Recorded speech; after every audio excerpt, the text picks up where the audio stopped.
There's a lot of bands in our era that were heavily influenced by the Constantines, who held them up as gods. So if you look at a band like July Talk or the Darcys or our band or the Dirty Nil, everybody goes, "Oh yeah, that's the best band." Hello, everyone. Welcome back to the Chesterfield. I'm your host, Ben Rayner, and this week we're talking about a couple of topics very dear to my heart: rock and roll and newspapers. Our guest is Max Kerman, the lead singer of Hamilton-born rock and roll combo, the Arkells. In Canada, they're about as big as it gets. Their last tour was a sold-out coast-to-coast road swing of arenas in this country. They even played a hometown gig at Hamilton's Tim Hortons Field, a football stadium. I think they were the first band to play there since Pink Floyd in the 70s. That'll give you an idea how big they've gotten. Their most recent record, released during these weird pandemic times, is an album of stripped-down acoustic versions of their songs called Campfire Chords. But in addition to being, a consummate rock and roller and a handsome chap and a good lad to talk to, Max, as with the rest of the Arkells, is a passionate defender of Canada's newspaper industry and recently launched with the band a campaign aimed at getting their fans to subscribe to newspaper websites, which is pretty cool, I can tell you, as someone who recently left a newspaper that was struggling to get readers to sign up for its website. Max's pick as a crucial piece of Canadian art to talk about on the Chesterfield this week is an album by fellow Canadian rock and rollers, the Constantines, their 2003 record, Shine a Light. Before we get to that, though, just a reminder that the Chesterfield is brought to you by Friends of Canadian Broadcasting, which is a grassroots movement of Canadians just like you who care about telling their own stories in their own country. We're funded completely by individual donations, so maybe check out the website when we're done here, friends.ca. There's a link on how you can get involved and donate, maybe help us make more episodes. And also, I think this week you might just qualify to win some Arkells vinyl. So, all right, let's get Max on the line. Hey, Max Kerman, how's it going? Welcome to the Chesterfield. I'm doing well. Good to talk to you, Ben. It's nice to see your face again. I know. It's been a while. It's been a while since I've seen a lot of people, to be honest. So. Well, you did slip a record out. Tell me a bit about the campfire thing here. Yeah. So we were down in LA working on our next sort of proper full-length record in February. And we got a lot of it done. And we were thinking about, okay, what's the next song to put out? And we were kind of going through all these songs that we're really excited about, but nothing felt right, because if we couldn't go out and play them in front of like a crowd full of sweaty people, we're like, what's the point? So we put that on hold, and we thought, okay, everybody's listening to music like in their kitchen or in their backyard or at a cottage or around a campfire. How do we read the room and try to be involved in people's lives in that way? And over the years, Arkells fans have asked us to do an acoustic record, and we kind of have no interest in it because we're always looking forward. We don't really like to look back. But we thought, okay, if there's ever a time to do that, maybe now is the time to reimagine songs from our catalog. So basically, the band each recorded their own parts from home in their own living room or attic or a little home studio space. We sent them to our keyboard player, Tony, who had to kind of sift through the rubble of material, kind of piece it together. And we ended up with 18 songs, one brand new song, Quitting You. And that record came out in August. And we worked on it basically from March till June or July. And it was a good use of our time, I thought. Well, as you know, here on the Chesterfield, we invite Canadian artists such as yourself to come in and talk about one of their favorite pieces of Canadian art. And I'm excited to talk about the album you've picked because it's one of my favorites too. Do you want to tell the people what we're going to discuss today? Yeah, so I have it in my hands here. It's Constantine's Shine a Light. And this is a really formative record for Arkells. It came out in 2003, I want to say. Am I getting that right?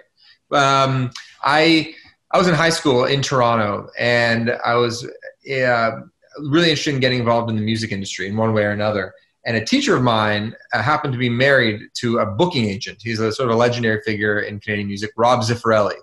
And so through my teacher, I got a chance to intern at the agency group, which is responsible for booking basically all my favorite Canadian acts. Everybody from Broken Social Scene to the Constantines to Sam Roberts, Matt Mays, just that great era of Canadian indie rock. And that was all happening in that office.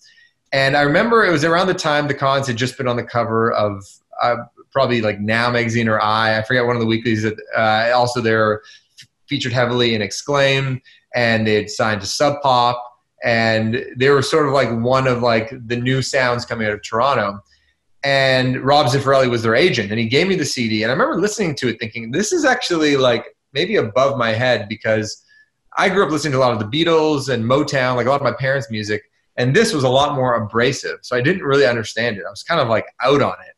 But they kept on coming up in the music community here in Toronto. I was like, okay, maybe I need to take this more seriously. And this was, would have been 16 or 17 years old at the time. So it was just sort of developing my more like adult musical taste. And once I got it, I was like, oh, okay, I understand why this is so genius. And I think the song that looped me in, there's two songs, On to You and Subdomestic off this record. And those songs, when you strip back to their core, are just like beautiful kind of pop singer-songwriter songs, but they're played by this band that has this like punk rock spirit. And then you go back and you listen to Fugazi or you listen to The Replacements and you go, okay, that's where all these influences are coming from. So it was my first experience sort of like trying to understand more difficult sounding music, but finding the great songs underneath all that. That's one of the really cool things about the cons. I mean, they can be quite complex and tricky and difficult, but it's presented in a very like, populist kind of fashion, right? I mean, they're anthems. Totally. Well, it's like the combinations of all the players in that band are really interesting because, most of the bands I was listening to would be like, playing sort of bar chords or just like standard first position cowboy chords. And that's very easy to understand as a listener. But with Steve and Bry at the front doing all this weird angular guitar playing that was very much like playing off of each other, it was a little more to understand. But once you got it, you're like, oh, this is the most like original sounding thing I can think of. And then obviously the rhythm section is like banging the shit out of everything they're doing. And Will's like on top of his keyboard and like making the strangest sounds.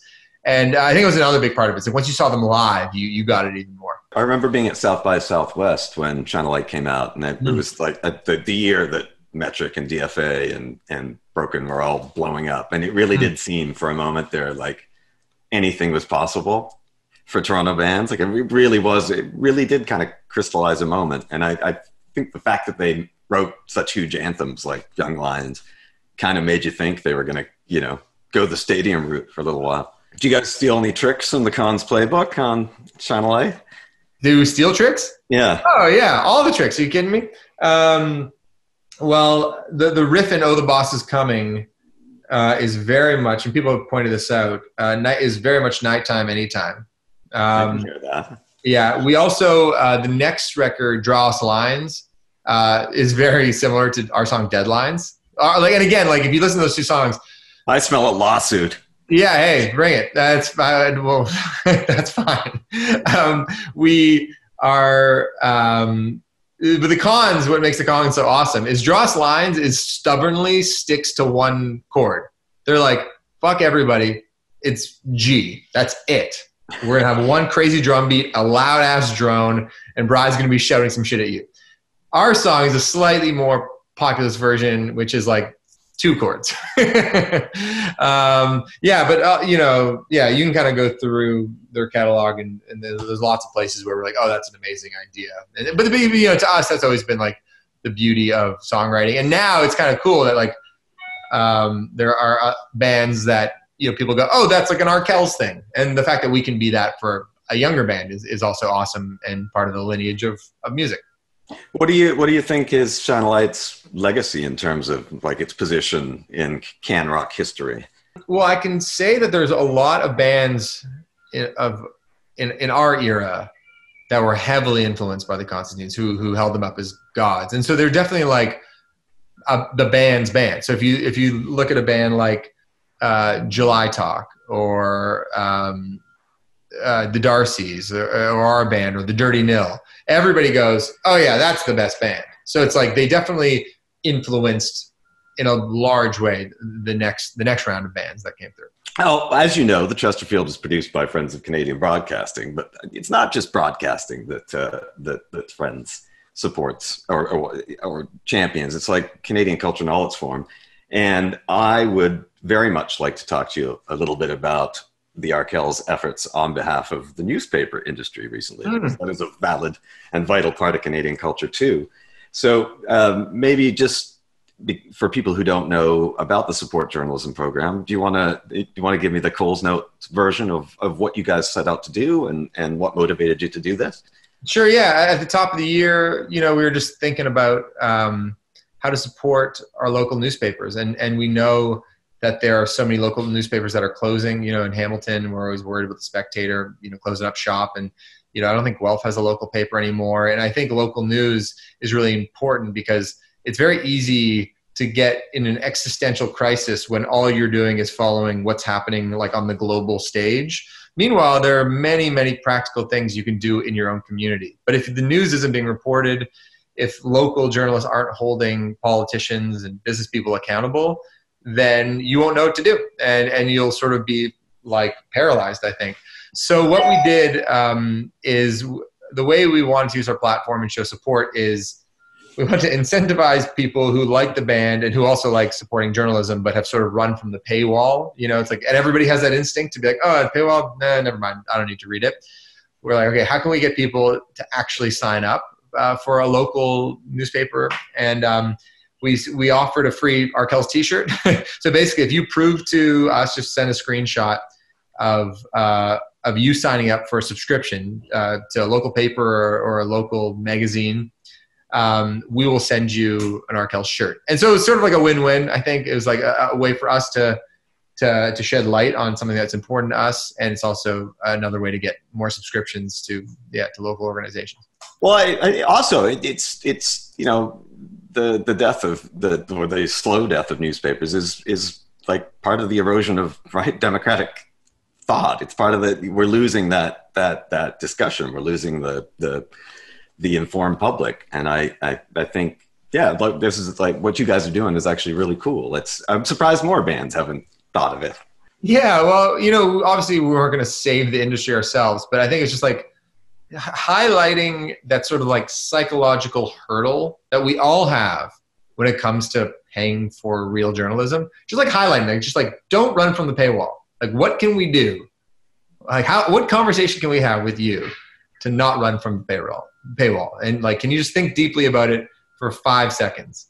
And if it means like right now, we'll send you a t-shirt just to kind of do the right thing, the thing that is good for you and that is healthy for your community. That was sort of the conversation we were trying to drive. Well, also too, I mean, in order to like become politically active or to affect political change, you do have to be informed. And I think that's the most dire thing about the erosion of newspaper readership is just people aren't informed, right? You're in your little echo chamber, literally reading fake news, while the real news goes down the toilet. It's a bummer of a situation. I say that as someone who just left a newspaper, largely because I was just tired of watching it go down the toilet. It's a weird time. So I applaud you for taking a stand and doing this. And it's pretty cool, like that. You're getting kids to read newspapers. I don't think that happens anymore.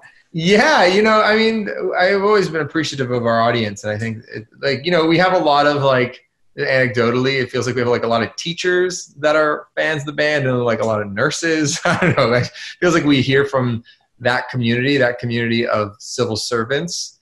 And so the reaction on our end was really positive because, I think a lot of our audiences, are thoughtful, community-minded people. Well, thanks so much, Max, for joining us in the Chesterfield, although I'm not actually on a Chesterfield today, nor are you. Maybe we can come back and talk about another Constantines record for season 2. On a Chesterfield. Yeah, I love that.